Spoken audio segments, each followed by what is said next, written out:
So I started yesterday. I started my part one of the full math exam review, and let's see, I'm recording with OBS.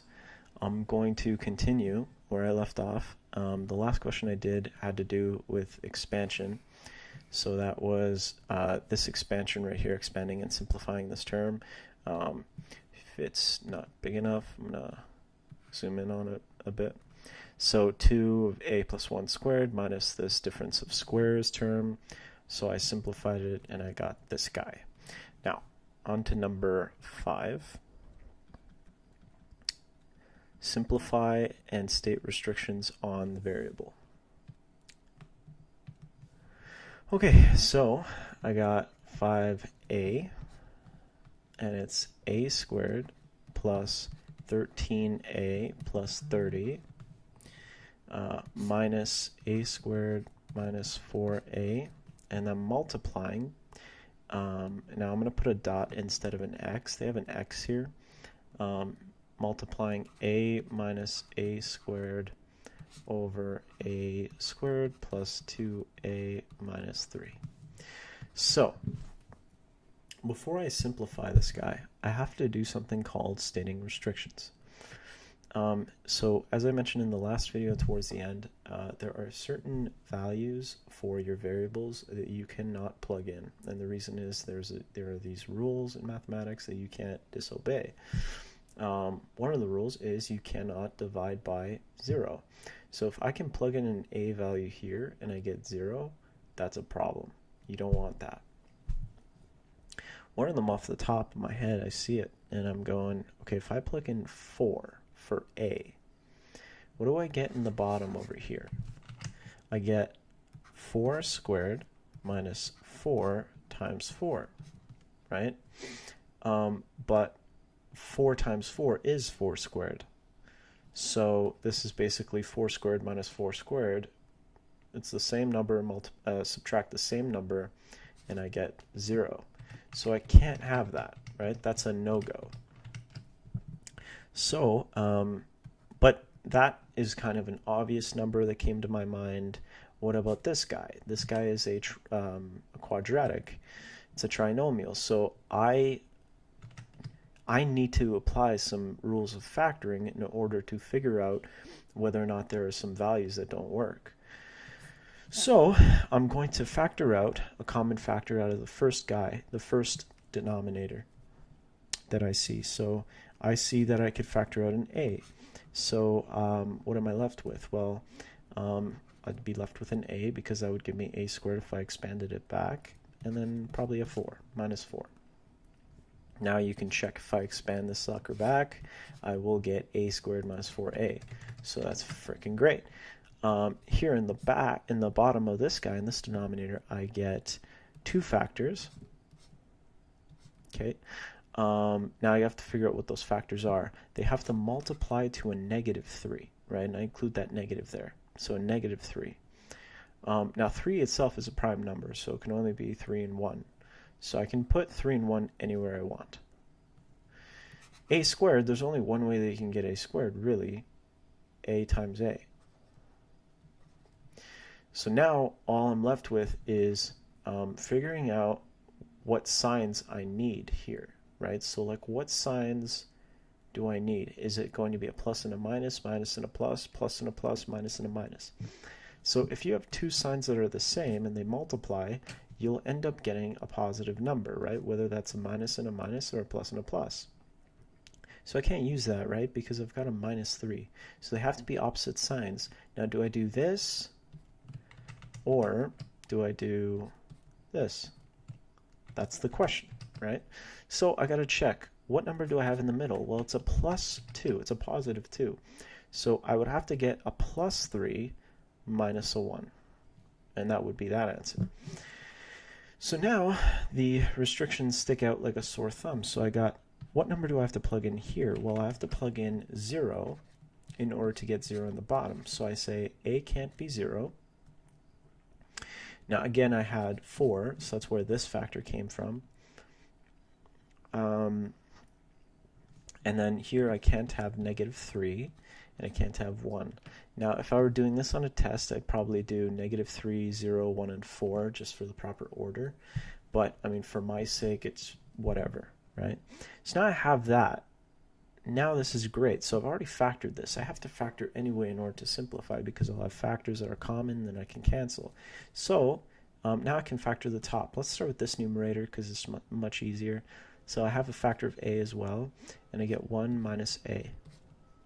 Okay, here I've got, let's see, two numbers that multiply to 30, positive 30, and add to or subtract to positive 13. Well, if they're multiplying to positive 30, it's either minus, minus, plus, plus. It's one of the two. But since I have a positive here, the two negatives can't make that positive, right? So it has to be a plus and a plus. It has to be a and an a. And now we have to figure out what this is. Well, this is easy. It's going to be a 10 and a 3 because they multiply to 30. And they add together to 13. Another thing you can use to get your answer is that if you see that, you know, there have to be repeated factors. So like I saw an a plus 3 in the bottom, there probably is an a plus 3 in the top, so I can cancel it, right? That's the purpose of this assignment, right? So now I can start canceling some factors that are common, right? So like a plus 3 is canceled with a plus 3. So that simplifies it greatly. And then a and an a. Now, there's more to it than that, right? Because I've got 1 minus a. Now, it might not seem obvious right now, but you can cancel that factor with the factor on the bottom, a minus 1, because they're negatives of each other, right? So negative of 1 minus a is, in fact, a minus 1, right? So another way to put that is negative a minus 1 is 1 minus a. Negative a minus 1 is 1 minus a. So if I cancel this and this, all I have to do is tack on a negative 1. So I get negative of a plus 10, okay, over a minus 4. And that's basically my answer there.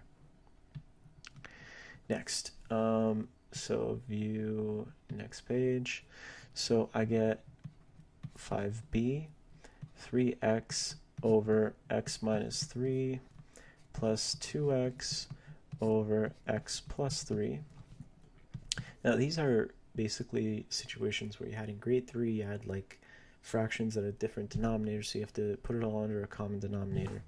So I do that here basically by multiplying these factors together. Okay, there's nothing really common between x minus 3 and x plus 3 apart from the fact that there's an x and a 3. But the thing that differentiates the two greatly is that one has a minus in the middle, one has a plus. Those two factors are not even close to the same, right? So like if x were 5, 5 minus 3 and 5 plus 3 are totally different. This is 8, this is 2, right? So that can't work. So we don't compare them at all. They're totally different factors. They're called conjugates of each other, actually. So so now, because I have a common denominator of x minus 3, x plus 3, this has an x plus 3. This is missing that x plus 3. So I have to put an x plus 3 on the bottom, but I have to do that to the top as well. So I have to go 3x, x plus 3. And then plus 2x, x minus 3. That's how it basically bring those two guys together. So now I have to start expanding, so I have to do this. I have to go boom, boom, boom, boom. But before I even do that, I might as well just do the restrictions, right? So what number do I have to plug in here in order to get 0 on the bottom? Well, there's only one way to get 0, is that if I have 3 minus 3. So x can't be 3. But on top of that, look at this one, this guy. X can't be negative 3 there, because if I have negative 3 plus 3, that's also 0. So what I would say in short form is I would say x can't be plus or minus 3. That's what that means. Now I can finish off the expansion. So I get 3x squared plus 9x plus 2x squared minus 6x. It's hard to see. Minus 6x. It's not much better. Okay, so x minus 3, x plus 3. So let's see. 3x squared plus 2x squared is 5x squared, and I get plus 3x because it's 9x minus, minus 6x. And then I get x minus 3, x plus 3. And then basically I would get, now in the end I don't really get too much, I do, right? I think I did. Yeah, in the end I don't really get any simplification, right? So I can literally, that could be my final answer. Or I can just kind of leave it in factored form when I go 5x plus 3 in the top times x over these two factors. And that's it, you know. Next page. So I have d squared minus 2d minus 3 minus 2d minus 3 over 2d squared plus d minus 1 minus 3d minus 1 over 2d squared minus 7d plus 3. Okay. This is a little longer because you have like, what, basically 3 trinomials that I have to figure out. I have to factor, so I have to start there. Now 2 is a prime number. So it can only be 2d and d as the two factors that give me 2d squared. So I have to put 2d and d. Now 1 is also a prime number. It can only be 1 and 1. So I could put a 1 and a 1, and I'm not wrong at that point. Now the only question is, I have a minus here, right? So I have a minus there, so I have to have two signs that are opposite. But where do I put the plus and where do I put the minus? Well, in the end, I'll have a 2d and I'll have a 1d, right? So the way I get a positive 1d in the middle term is I have to do a plus 2d minus a 1d, and that's how I would get that. Okay, so let me erase this. Just to make it a little easier to read. And then I will continue by factoring this guy. So same drill, so 2d, d, and let's see, I've got a positive 3 and I've got a negative here. So that's so easy. That's basically minus 3 minus 1. Again, 3 is a prime number, so it can only be 3 and 1. So that is easy enough. Next, this guy. So let's see, I get a d and I get d. Now I have a 3 and I have a negative 2 and it's a negative 3 here. So it's got to be 3 and 1 for sure. Now how do I get negative 2? Well, the only way I get 3d is I multiply these two guys across. 1d is multiply those two guys across. So to get a negative 2, I have to have a negative 3d plus a 1, right? And then I get, 3d minus 1. So there's that. So let's start canceling if we can cancel stuff. So I can cancel this and this, obviously. And so far, that is it. So, before even canceling, I have to state restrictions. So let's see, d cannot be equal to, let's see, this term, basically it means d cannot be 1 over 2, d cannot be negative 1, d cannot be 3 over 2, d cannot be 1. That's basically what I see in the bottom there. So now let's do a common denominator. Basically, this factor and this factor are not the same, and it's not the same with that factor either. So they're not the same, so I just have to combine them like this. And I go, okay, so now this d minus 3 has this factor, but it's missing these two. So I have to go d minus 3, 2d minus 3, d minus 1. This guy is missing only that factor, so I have to go 3d minus 1 times 2d minus 1. And now I have to expand and, I have to expand and simplify that term. So here's what I'm going to do. I'm going to go to a next page. Let's see if this works. It does. And I'm going to continue, right? So I have to do FOIL, right, between these two terms and between these two terms, and I have to do FOIL again on the product that I get there. So let's see, d minus 3. Here I get 2d squared, okay, minus 2d minus 3d plus 3, right? So in the end, I get 2d squared minus 5d plus 3. Okay, so I'm going to write that in there, minus 5d plus 3. Okay, and then here I get 6d squared minus, let's see, minus 3d minus 2d, so minus 5d plus 1. Okay, all over these terms, and I'm going to leave them factored. That's genuine practice. The neat thing is, if you leave them factored, if you simplify the numerator, maybe you'll leave yourself with terms that can be now factored again, and then you'll have factors that can be canceled with the bottom. I'll show you what I mean, if it's presented here anyway. So, so I get, let's see, 2d cubed minus 5d squared plus 3d.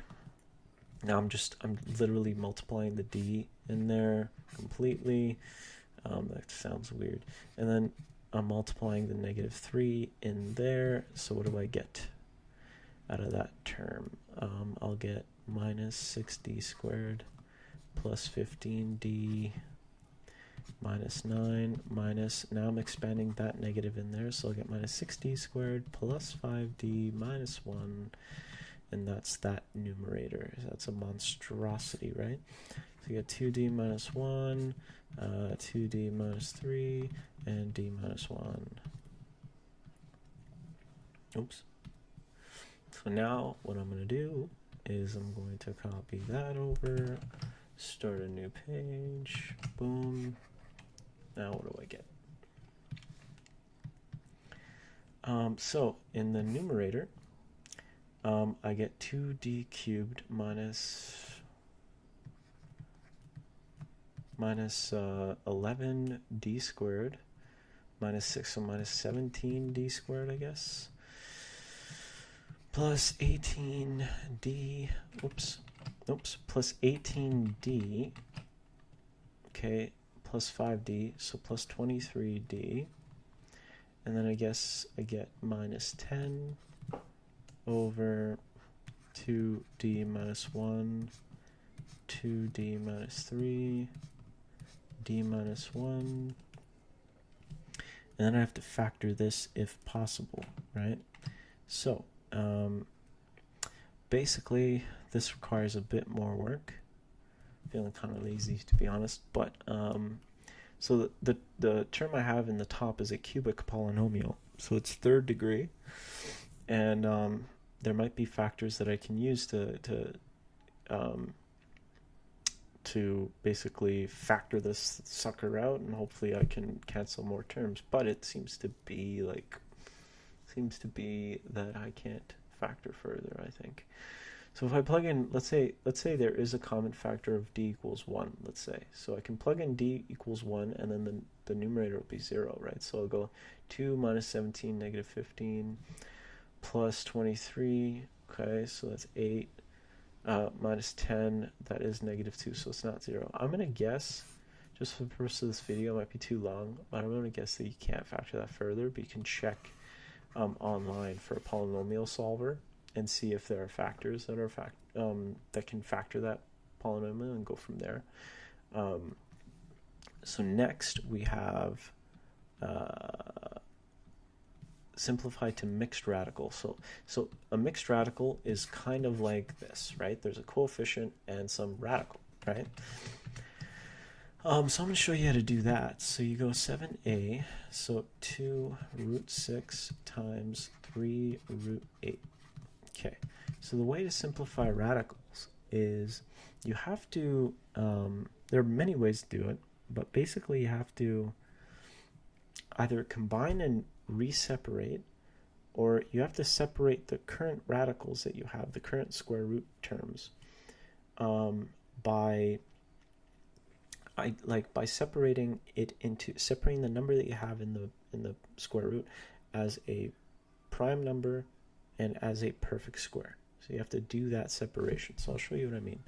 So now these two coefficients can multiply together, and I can combine them to produce 6. These two guys, I can multiply them together and combine them, right? So there's this rule where you have, it's an exponent law really, but let's go with it. So root 6 times root 8 can combine to be a root of 6 times 8. Now you might be wondering, why would I do that? Well, I know what 6 times 8 is. It's 48. And then 48 can be split really nicely. So 48 can be written as 16 times 3. Okay? So why would I want to do that? Well, this thing is a perfect square. This thing is a prime number. It can't be separated further, right? So now I can split again, right? This is what I meant. So combine and split. So now 16 and 3 is a way better combo than 6 and 8, right? Because root 16 is 4. That's a clean whole number. And then root 3 can be left alone. Now 6 times 4 is 24. So now this is going to be my final answer. I can't break that any further. 24 root 3. And that's it. Do that same stuff over here. So I get part B, 12 root 60 over 3 root 12. So let's do this thing. Let's see. 12 divided by 3 is 4. Or 4 over 1. Doesn't matter. Now the neat thing is also, you know how I combined these two guys, 6 and 8, and I said that was equal to the root of 6 times 8? Guess what? So I can do the same thing with the ratio, right? So I can go, 8 root 8 over root 6 is going to be the square root of 8 over 6. I can do the same thing. It's math rules. So I can do that here. The reason why I would do that is because I know what 60 divided by 12 is. Okay, it's 5, so it's basically the root of 5. Now 5 is a beautiful number because it's a prime number, so I can just leave it alone. I'm done. So now here, I get part C is 4 root 27 minus 6 over 6. Now, the square root of 27 is not a nice number. The cubed root of 27 is 3. We discussed that in the last video. So the square root of 27, can't really do much right now with that, but what I can do is I can split the term in there into a perfect square times a prime number. What's the largest perfect square combo here with the prime numbers? Well, 9 and 3, right? So I can go 9, 3. And now the square root of 9 is 3, right? So I'm going to have 4 times 3, that's 12. That root 3 doesn't go away, unfortunately. And I get minus 6, and this whole term is divided by 6. Okay, I'm going to leave some more space. So basically it's 12 root 3 minus 6 all over 6. Notice that I put a parentheses here, right? So keep that in mind. Parentheses are important. If I remove that parentheses, now that term to a math teacher looks totally different. It looks like you're subtracting a ratio of 6 over 6 from 12 root 3. You don't want to do that. You want to divide this difference by 6. They're totally different. Keep that in mind. So there's that. Okay, so now we want to solve by factoring or using the quadratic formula. So if factoring doesn't work, probably just use the quadratic formula, which just involves plugging in. So probably if it comes down to using quadratic formula, I'll show you what the formula is, but I probably won't use it, right? So let's see, 6x squared plus 11x minus 2 equals 0. So I need two numbers that multiply to the product of 6 times 2. What's the product of 6 times 2? It's 12. So I need two numbers that multiply to 12, add to 11. So, well, one number that comes to mind is, or one combo that comes to mind is 12 and 1, right? So I can do this. I can go 6x squared plus 12x minus x minus 2 equals 0. Okay, so now I can do some factoring. So basically I can factor out 6x in the first term and the second term, and I'll get x plus 2. And then here I can factor out a negative 1, which is essentially like factoring out a negative. And I get x plus 2 again. Now it's important that if you're splitting the middle term like this, that you get 2 common factors, right? If you get the common factor, then you're doing it correctly. If you don't get the same factor, something's off. So factor out x plus 2. Cool. What am I left with then? 6x minus 1. So now so if you have a product of two numbers and it equals 0, either this one is 0 or this one is 0 or both are 0, right? So the only way you get a product of 0 is if at least one of the two numbers is 0, right? So you're not going to get 0 if you have 1 times 2, right? There's no way, or 1 times 2.2, or 1 times 3, or 1 times a million. You can't get 0 that way. One of them, at least one of them, has to be 0. Both can be 0, so I can get 0 times 0, and that's going to be 0, right? So that's how you solve these guys. That's why you make them equal to 0. So you'd say x plus 2 equals 0, or 6x minus 1 equals 0, or both, right? So, so you'd get x minus 2, x equals negative 2, or x equals 1 over 6. That's the answer. Now, I bet that the next one is going to be quadratic formula. Otherwise, why mention it, right? 2x minus 4. So I have to put it all in standard form, so I have to bring everything over. So subtract both sides by 2x, add both sides by 4, you get 0. So now I gotta figure out two numbers that multiply to 12, add to 2. Two numbers that multiply to 12, add to 2. Or have a difference of 2 in this case. So 12 and 1, excuse me, 6 and 2, 4 and 3, none of them have a difference of 2. Right, these two guys have a difference of 4, 11, 1. You probably have to use quadratic formula. So the quadratic formula is x equals negative b plus or minus square root of b squared minus 4ac all over 2a. Now all you have to do is plug in the coefficients. Now what are the coefficients? Coefficients are, for standard form, it's ax squared plus bx plus c equals 0, right? So in this case, I read off and I'm going, okay, A is definitely 3, right? C is definitely 4, but what the heck is B? And now a common mistake is students will say it's 2. It's not. Because I can rewrite this, right, as plus negative 2x. So what that means is if I'm comparing, B is actually negative 2, right? Now I can plug these suckers in. Make sure you have parentheses where needed. Like, for example, if it's the square of negative 2, I'm not going to write negative 2 squared, right? I'm going to write the square of negative 2, just for the sake of your teacher, so that they're grading you and you get full marks. So that's that. Let's see, what do I have next here? State the domain and range. So domain and range. Domain are basically, so you have a function. A function is basically you have some pattern or some set of rules that you want to apply, some set of mathematical rules that require an input. So an input in this case is x. X is an input. That input is a set of all values that you're allowed to use for your function.